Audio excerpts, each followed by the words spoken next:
very own JHS NotaDumble. I got this morning, and I've been impatient about opening it all day. So here we go. Instructions so we can build it like IKEA piece of furniture. A sticker to put on the back of the pedal, ribbon cable, other fun components. You have goop, a badge, little feet you could put on there. All the knobs, circuit boards in here. We have the enclosure here. And take a look at the instructions. This enclosure out and ready to go. Here's our enclosure. Looks real nice.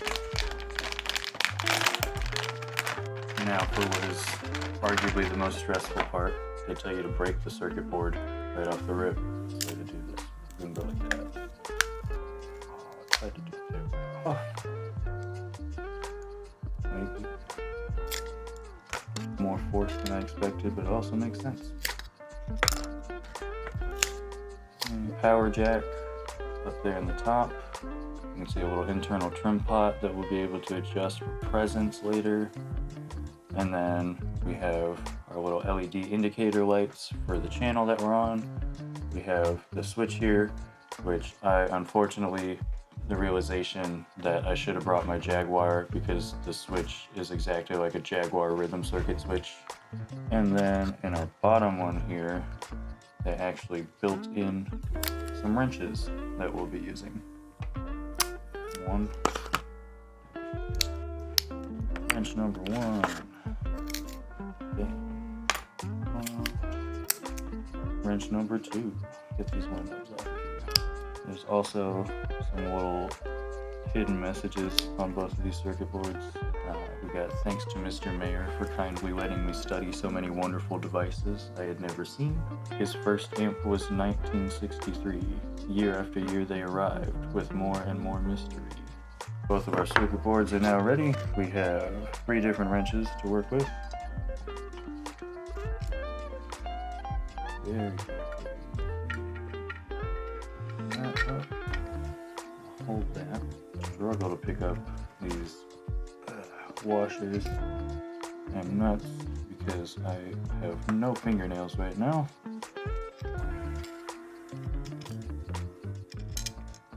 Number 5. Rubber nuts. Last one. Finger tighten real fast, just like when we're tuning drums. Alright, and this we use our number 10 for.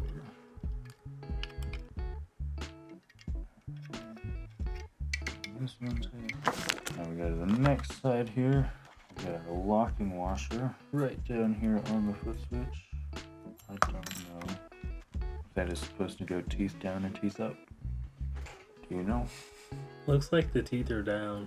Yeah, there's that one, so that's the lock the washer below with.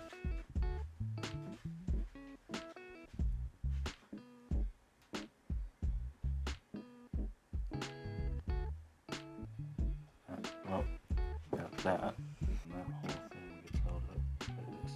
Got our little white plastic washer there. Oh, the choice of trying to line things up. Once again, finger tighten first. Get our side jacks in. Same deal. Finger tight. The other side.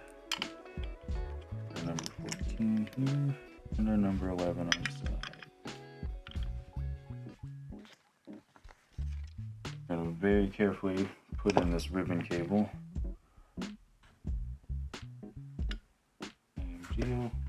Straight down on there. Now I'll flip this back over. Now, we get to do our knobs. Ooh, these feel nice. I like these. Each knob's got a little arrow on it. As we put them on, we're gonna set our arrows to 0. Get a different tip for this real fast. This one might be a little tight already. Boy, knob tightening. I know. I would say riveting, but that would be incorrect. And at 12 o'clock, and adjust to taste. There, set to 12 for now. Move on to the final page. which is where it will allow you to put the goop in, but I'm impatient. I don't want to have to wait for that to dry. Do we have a marker? There's one under the box, right behind the lid, right there. Hey, look at that. Perfect for signing and dating. What is today? The 12th. The 12th.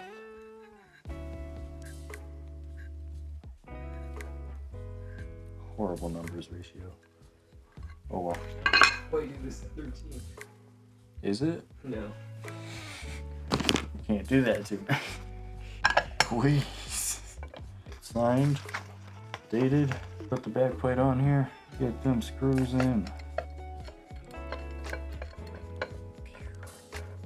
Don't tighten them all the way down on the first go. And then fix.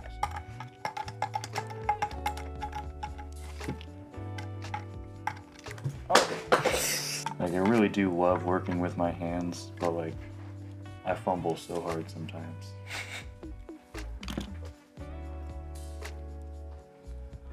Alright. This has concluded the building portion of this video.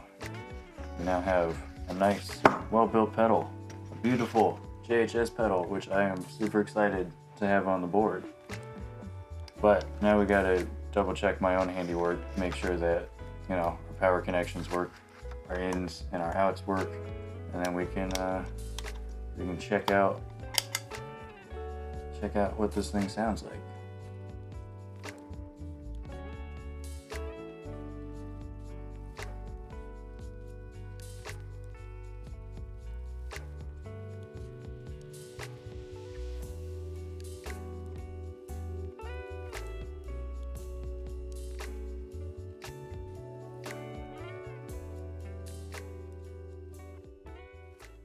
I honestly think I'm probably going to end up using the clean channel on this more often than not, and it might just be like an always on thing, because I got the plumes as like kind of my main overdrive sound, and this just really makes a clean amp sound nicer.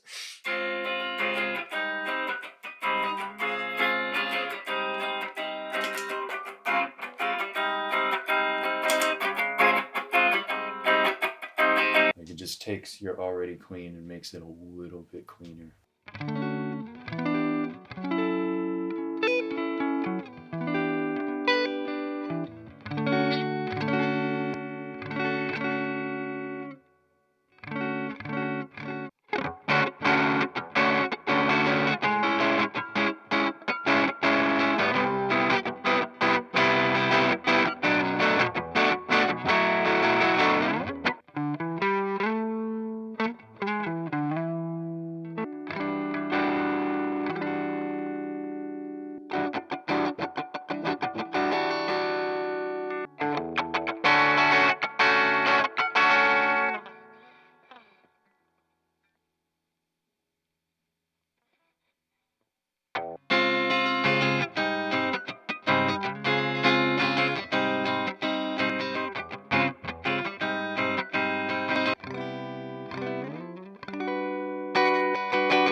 That's about all the things I could think of to use it for. I know there's plenty of other crazy use cases for it, but like, I kind of just like to pick my sounds and move on, you know.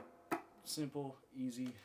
Like I said, for the most part, it is probably just going to live on this clean channel, sit right in the middle of my board. I'll have my plumes to go in front of it. Plan on getting a nice Wampler bell, because, you know, getting an ODR one would be cool, but I gotta support my local Indiana builder. So, other than that, there you go. Make your clean amp sound better, get some really nice drive tones, again, usable across the board, all the way back to that bridge pickup without destroying anybody.